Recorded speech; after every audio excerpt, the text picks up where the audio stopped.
On this edition of NewsTeam Boulder for April 25th, 2024, we take a look into a more sustainable way to get a wardrobe refresh. Then we look into a concert put on by master's students graduating from the music department. And finally, we get some helpful reminders for the eventful weekend ahead. All that and more on today's show.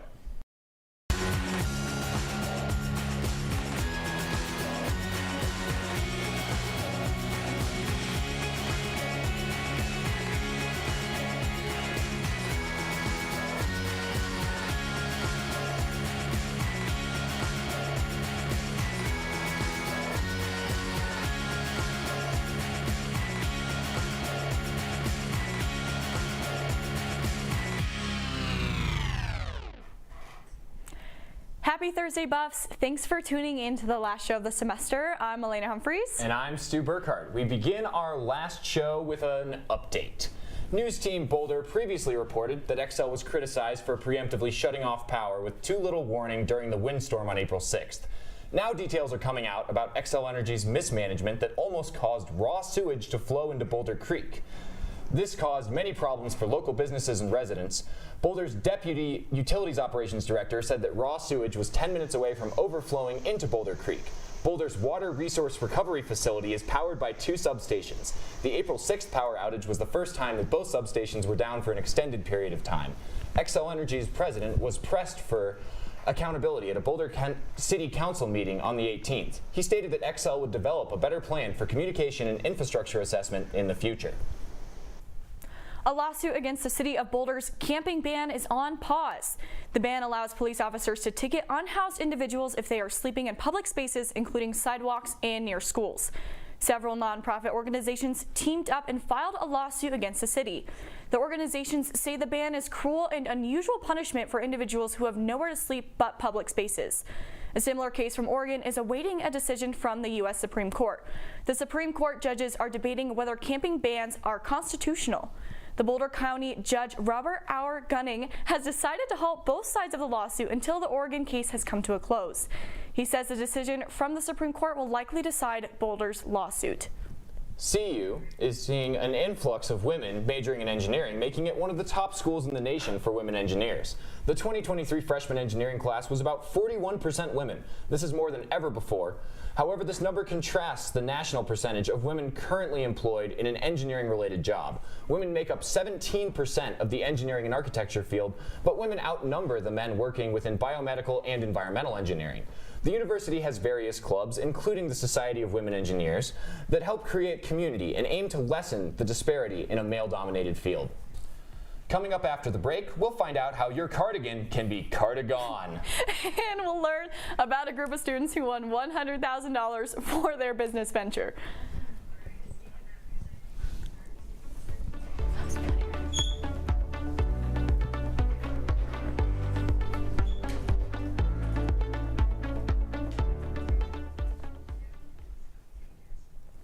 Discarded clothing ends in landfills and is left to decompose. For some items, this happens quickly, but for others, it takes hundreds of years. NewsTeam correspondent Dakota Mackinnon gives us a closer look on how students are getting some new clothes that are easy on their wallets and good for the environment. I'm here inside the University Memorial Center, room 247, as a part of CU Boulder's 31st annual Climate Summit. From noon to 6 p.m. today, there will be a clothing drop-in swap where you can exchange clothing, old camping gear, accessories. The theme of the event is really out with the old and in with the new, or new to you.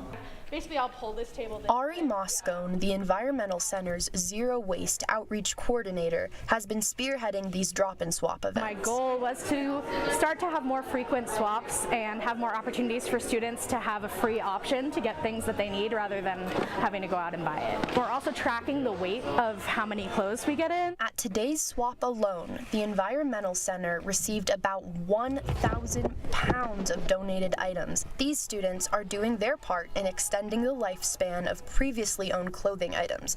though this alone won't fix everything. Everyone at CU can thrift all they want, but these companies are going to still keep thrift, churning out all these items unless we take a stand against these bigger companies. Up to 100 billion garments are produced by the fashion industry each year, and each year, 92 million tons end up in the landfill. Now today at the summit, this is just one step you as an individual can take to help reduce our carbon footprint. And who knows, you might find something you really love or could use. The Sustainability Summit continues today with more events for students and faculty to enjoy.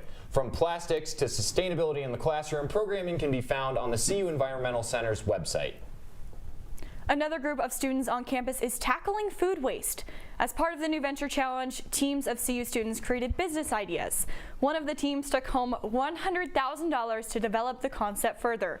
The team's concept was FoodWise, a software platform that helps restaurants predict food demand based on weather, promotions, and other events happening in the area. This allows food establishments to alter their supply based on demand, diminishing food waste. With the money, the team hopes to build a prototype and make their idea a reality. In celebration of the semester coming to an end, the university is holding a concert for all the master's students leaving our music program this May. NewsTeam correspondent Aiden Sloan gives us a look into why this weekend will be special. University of Colorado officials have announced that there will be a 3-day-long concert series this weekend for the 9 master's students graduating from the music department. The concert will start at 7:30 p.m. on Friday and 4:30 p.m. on both Saturday and Sunday. It will feature a wide variety of music from eager students ready to showcase their skills. The university hopes that this opportunity will not only allow students to showcase their work, but give them a chance to feel what it's like to play in front of potentially hundreds of people.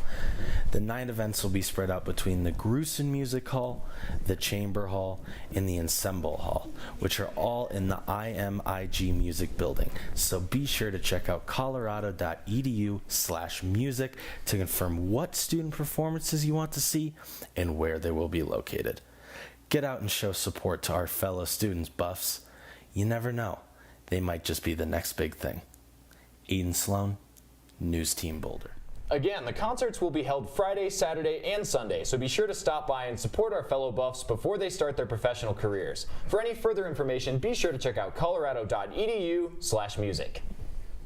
Stay tuned for a weather update from NewsTeam correspondent Sarah Grimm coming up next. I, for one, am ready to find out if I need to dig through my closet and get a poncho for this weekend.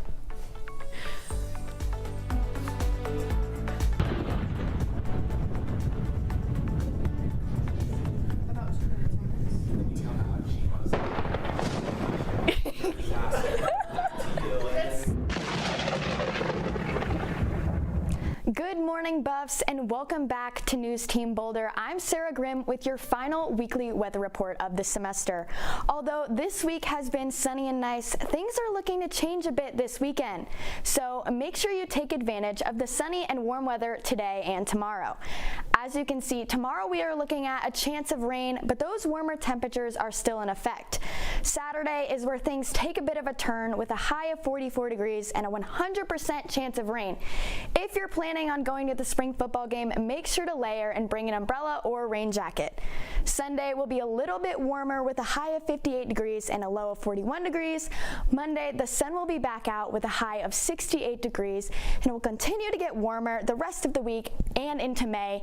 As you can see, Thursday will get up to 76 degrees with a low of 50 degrees. Now on to our last ski report.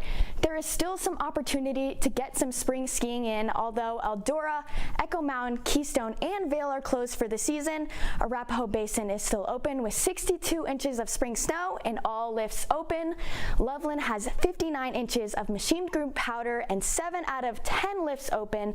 And finally, Winter Park has 75 inches of spring snow with 6 lifts currently open. So make sure you get out there while you can and enjoy some spring snow. That is all the weather updates we have for today. Back to you guys at the desk. Well, Melena, looks like I'll be busting out the poncho this weekend. Personally, a poncho would not be my stylistic choice, but I'm sure you can pull one off, Stu. Coming up, we'll get some final study tips. And we'll bring some black and old updates for the weekend.